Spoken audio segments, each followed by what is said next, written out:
Imigrantes em pauta.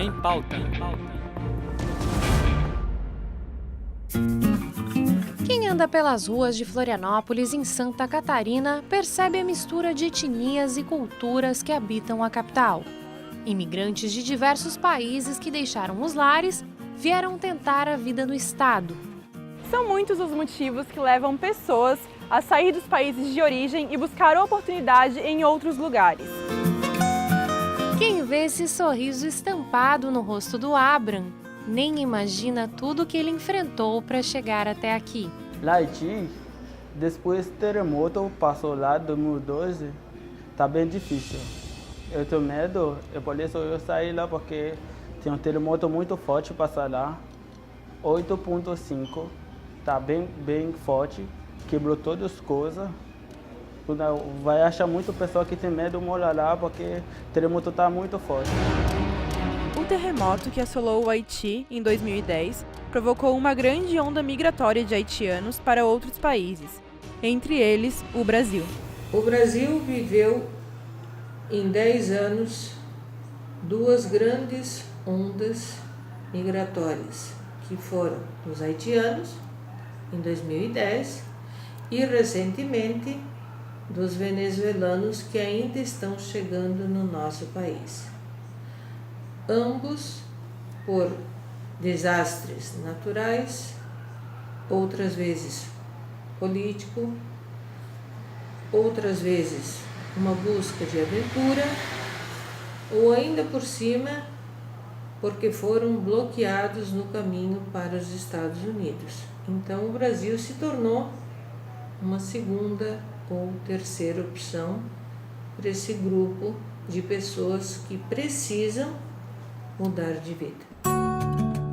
Abram é haitiano, tem 27 anos. Veio para o Brasil movido pela paixão por futebol e viu no país a oportunidade que buscava para transformar o sonho de uma vida melhor em realidade. Eu saí lá do Haiti porque eu gosto do futebol. Eu queria vir para cá para assistir Copa do Mundo. Pelo não dá chance para assistir. Meu passagem está muito longe. Quando eu saí lá do Polícia Federal, eu consegui o Silvio, primo do Nabal Correa.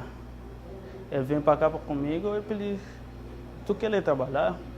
Sim, eu quero, se tem trabalho, eu quero trabalhar. Cebola picada, panela borbulhando no fogão, são alguns dos elementos do cenário diário do Abram, que começou trabalhando no restaurante como serviços gerais. 7 meses foram o suficiente para Narbal reconhecer o esforço dele e fazer o treinamento para liderar a cozinha. Hoje, estou convencido de que a mão de obra haitiana é de alta qualidade, eles são muito comprometidos, né? E ainda falo francês, pode ajudar a gente a aprender francês. No comando da cozinha, há 2 anos, o chefe haitiano agradou o público, enriquecendo o cardápio do restaurante e trazendo um toque do tempero do Haiti para a culinária brasileira. Comida brasileira está diferente. Do Haiti está diferente também. Pero lá Haiti, comida está mais sabor, mais tempera. No Brasil, sabor está de leve. Né? Agora, como o sabor está sabor, vem ficar mais um topa para atirar cliente e venha comer todo dia conosco.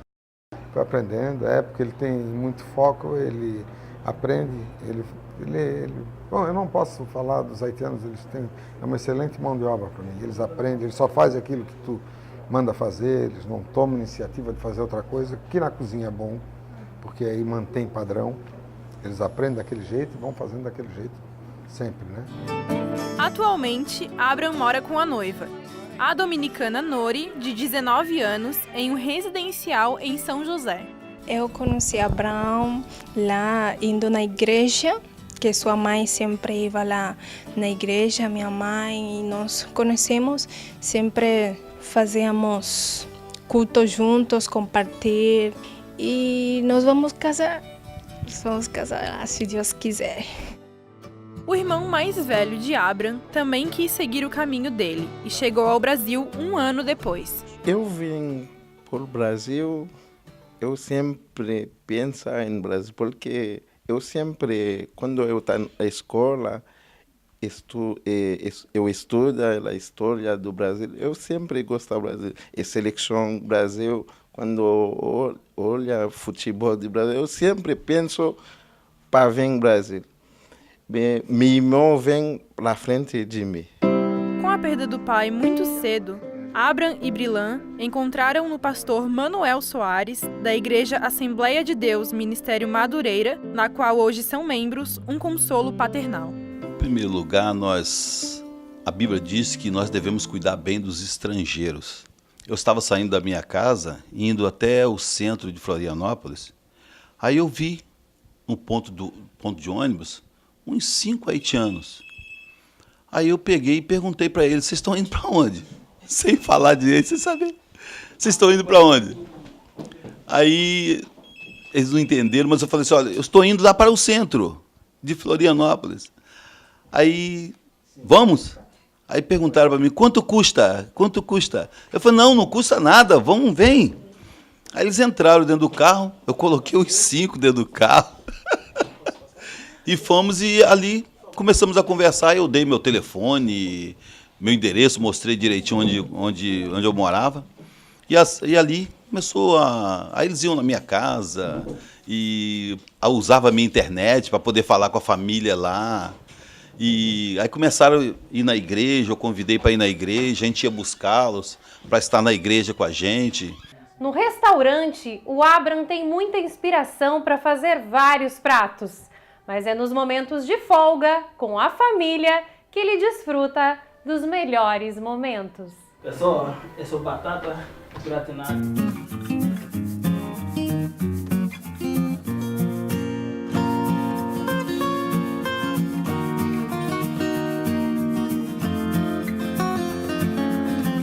Com a colombiana Ruth foi um pouco diferente. No Brasil, já há 23 anos, ela e a família precisaram fugir da violência na Colômbia. Eu vim há 23 anos porque a situação social do meu país era muito complicada. Teve um primo que foi sequestrado, a guerrilha Farc levou ele. E minha mãe, em um momento desesperado de proteção materna, tirou nós de lá da Colômbia e viemos os 3 morar aqui no Brasil.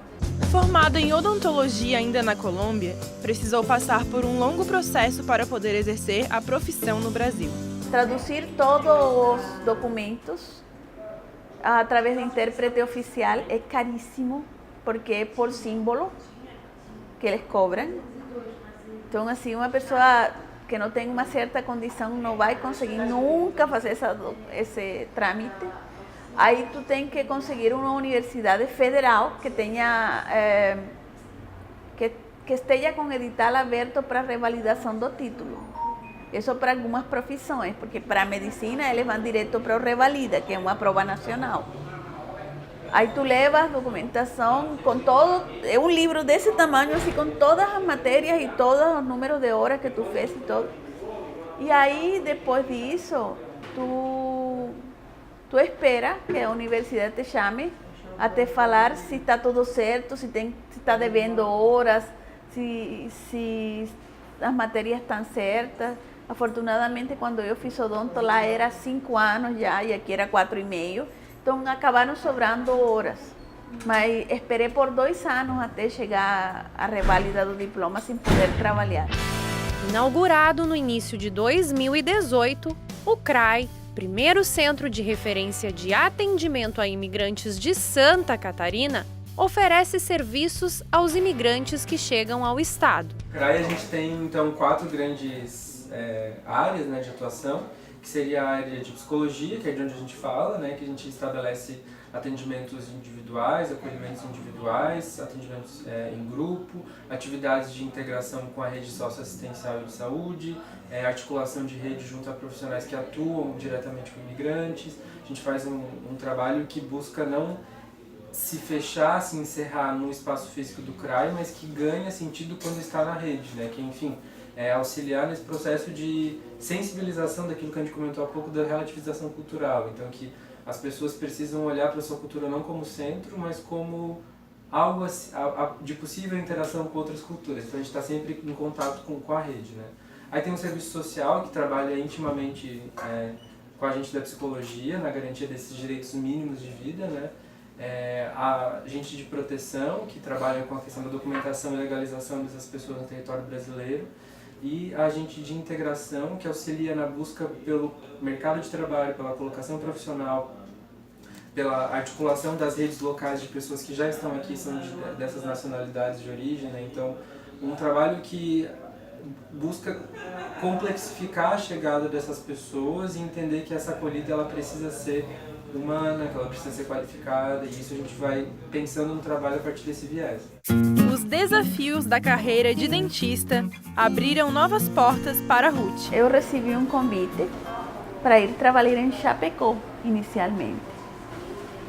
E eu fui trabalhar em Chapecó e assim, o dono da clínica que me chamou, foi uma coisa assim meio sem pé nem cabeça, porque me ofereceram que ali eu ia ficar rica, que ia dar muito certo, que com todo o estudo que eu tinha. Aí foi um desastre, porque o dono da clínica me passou a perna, não me pagou e tudo mais. E assim, tu reclama como? Quem que vai defender você? Aí, depois de que aconteceu tudo isso, eu decidi que eu queria estudar direito, porque eu queria entender o sistema, porque eu queria aprender a me defender, saber como funciona. E fiz faculdade de Direito, me formei na UNO Chapecó em Direito e fiz meu trabalho de conclusão de curso sobre migrações. Engajada na causa dos imigrantes, foi lutar pelos direitos dela. Meu trabalho de conclusão de curso ele tem três capítulos, como todo o trabalho de conclusão. O primeiro, ele vê o imigrante como estranho sociologicamente. O segundo capítulo fala das migrações a nível mundial.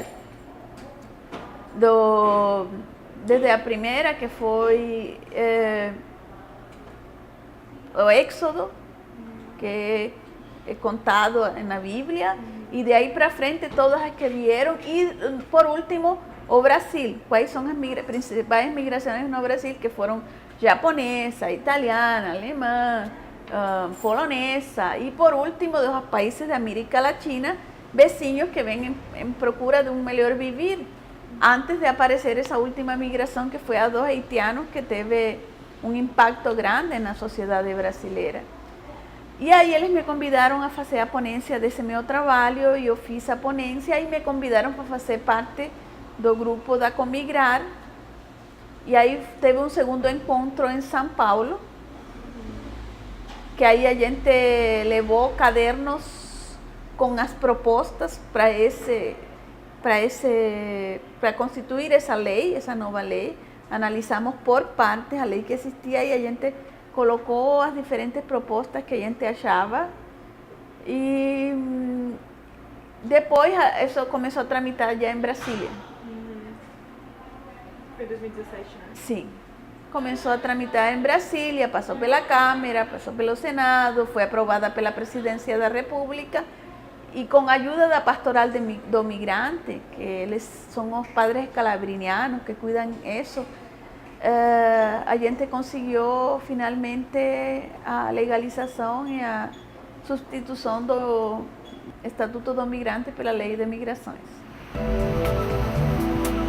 O litoral catarinense conquistou o coração da colombiana.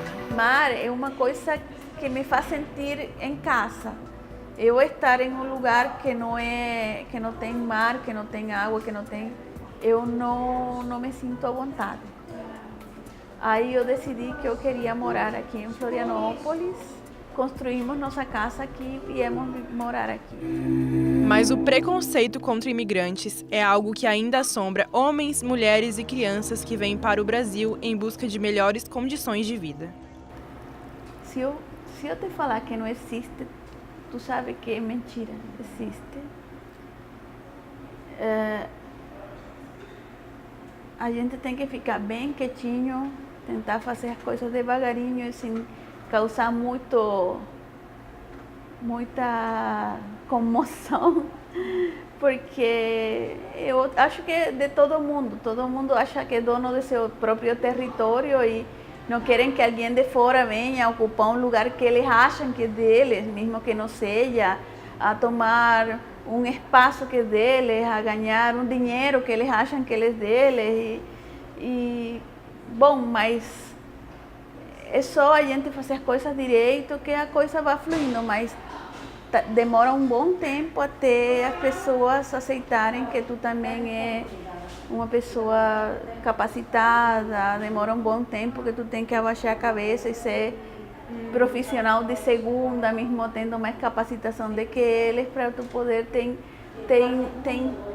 ser incluído dentro do núcleo profissional, ainda mais em profissões que nem a minha, que são profissões elitizadas, medicina, odontologia, são de gente que tem uma capacidade econômica um pouco melhor, né? Então é mais complicado ainda. Acho que é importante dizer que cada pessoa vai ter uma experiência muito diferente, muito singular sobre como foi seu momento de acolhida. Até sobre o que a gente estava conversando antes, assim, eu acho que nós somos quem somos a partir da matriz cultural de origem. Então, ser brasileiro configura uma série de coisas. A gente entende alguns recados, alguns tipos de comunicação, alguns tipos de gíria, enfim, porque somos brasileiros e porque assim fomos constituídos. Então, às vezes, essa diferença de matriz cultural, como a gente chama, promove alguns deslocamentos e algumas dificuldades de adaptação das duas partes. Não só de quem está chegando, mas também de quem recebe.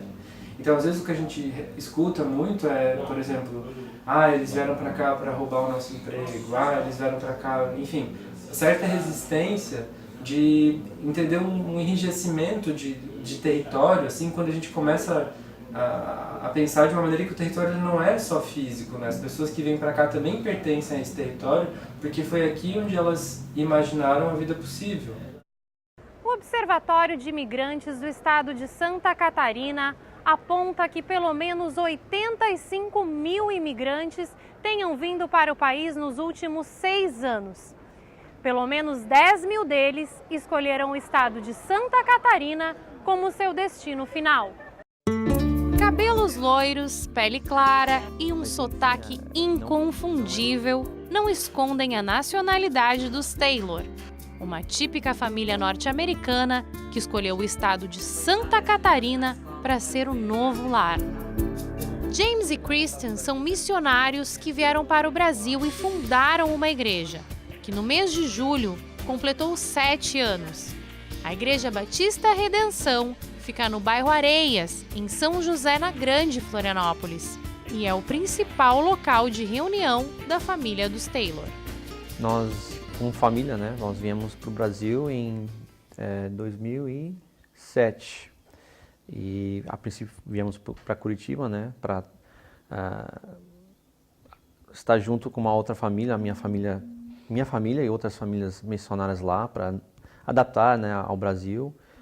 E a razão foi para vir para cá, trabalhar com igrejas, mas principalmente para compartilhar o Evangelho de Cristo, né? A gente tinha esse desejo de vir espalhar essa boa notícia.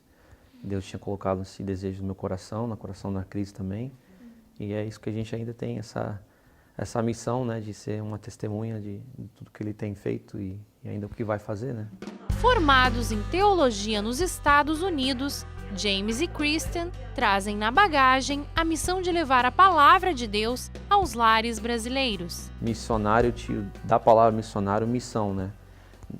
Não que você tem que ser um missionário para ter essa missão. Todo cristão tem essa missão, né? A missão é de testemunhar, de falar daquilo que Cristo tem feito, quem Ele é, né? Ele é Deus e se tornou homem e sempre fez o bem, e aí Ele foi crucificado na cruz, levando sobre si a ira de Deus pelo pecado dos homens, né?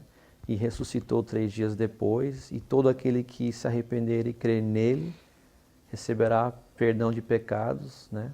E será restaurado seu relacionamento com Deus, e que nós vimos como uma mensagem mais importante que a gente poderia receber e ouvir, né? Então, o missionário tem essa missão, todo cristão tem essa missão de espalhar a boa notícia, né?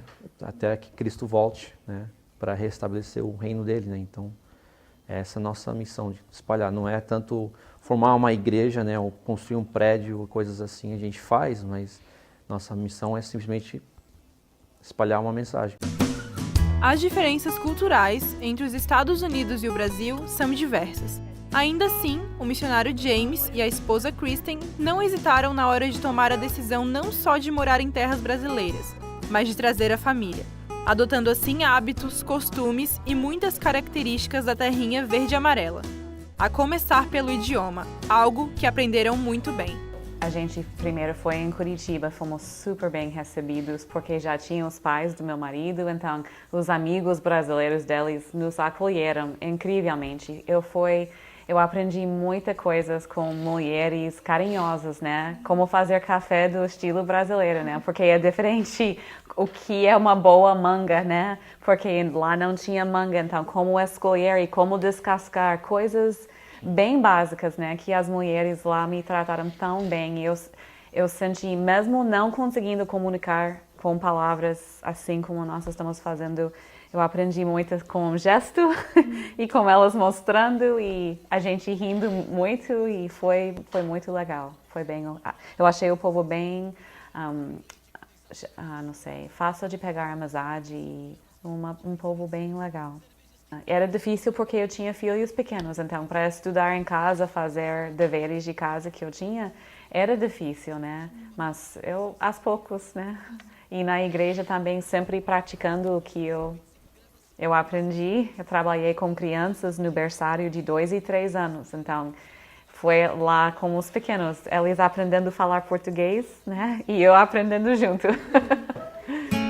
Mas a adaptação com o idioma não foi nada fácil. Eu acho que foi 3 meses depois do que a gente chegou, 4, Daniel estava na escola e o meu marido estava pagando algumas contas e eu estava sozinho em casa e eu estava limpando e Hannah pegou uma garrafa de querosene, né?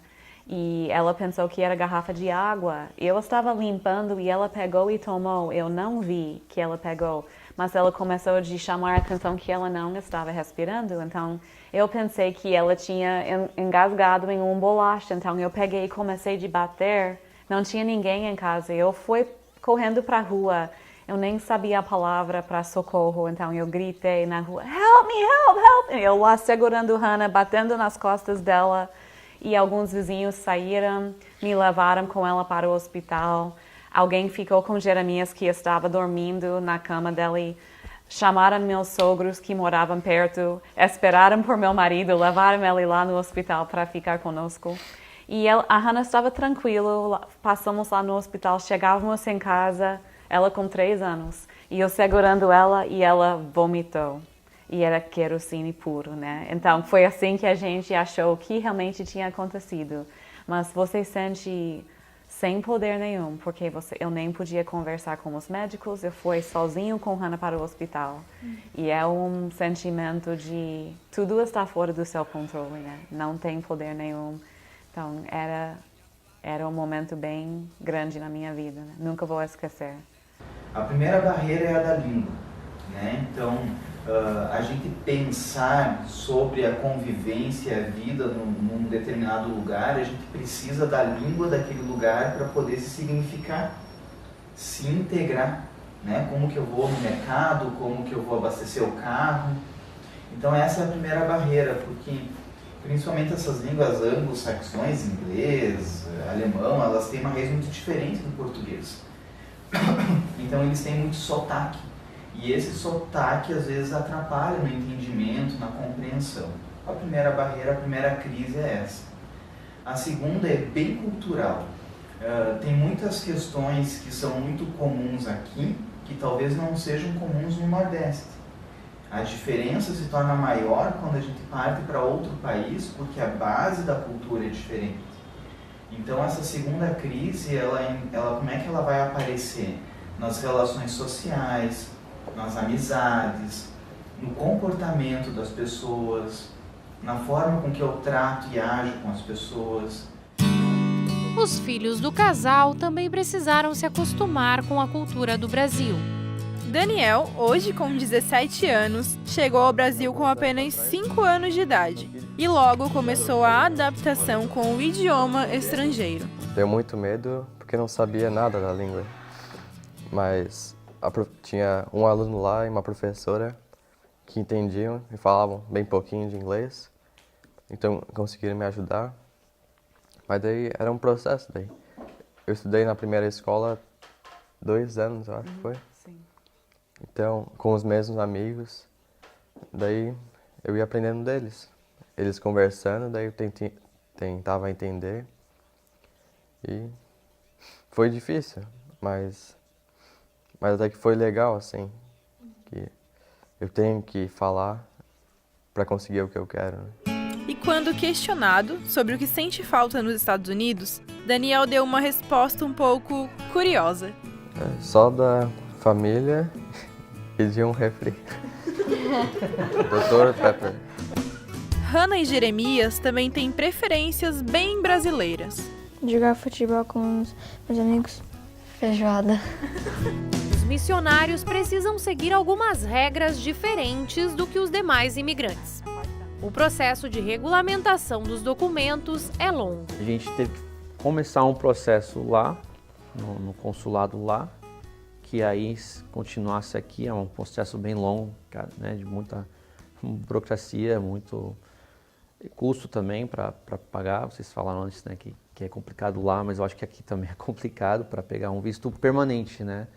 Mas o visto que a gente foi atrás foi um visto que era religioso, né? Eu creio, não sei se é mais fácil ou mais difícil, né? Mas o processo, enfim, começou lá e cada ano aqui a gente tinha que renovar. Então, a princípio, eles só nos davam um visto temporário, né? E aí cada ano foi se renovando, até que eu acho que depois de 2 anos ou 3 anos a gente recebeu um permanente, que agora a gente pode ficar aqui por 10 anos sem, aí tem que renovar. Mas a família que já tem raízes firmadas em terras brasileiras ainda não definiu os planos para o futuro.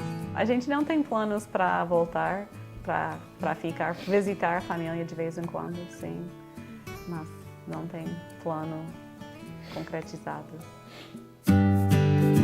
Seja motivado pela paixão por futebol, busca de segurança ou por um exercício de fé, ficar longe de casa não é uma escolha fácil. Mas com foco e perseverança, os imigrantes que estão em terras brasileiras seguem buscando por novos recomeços.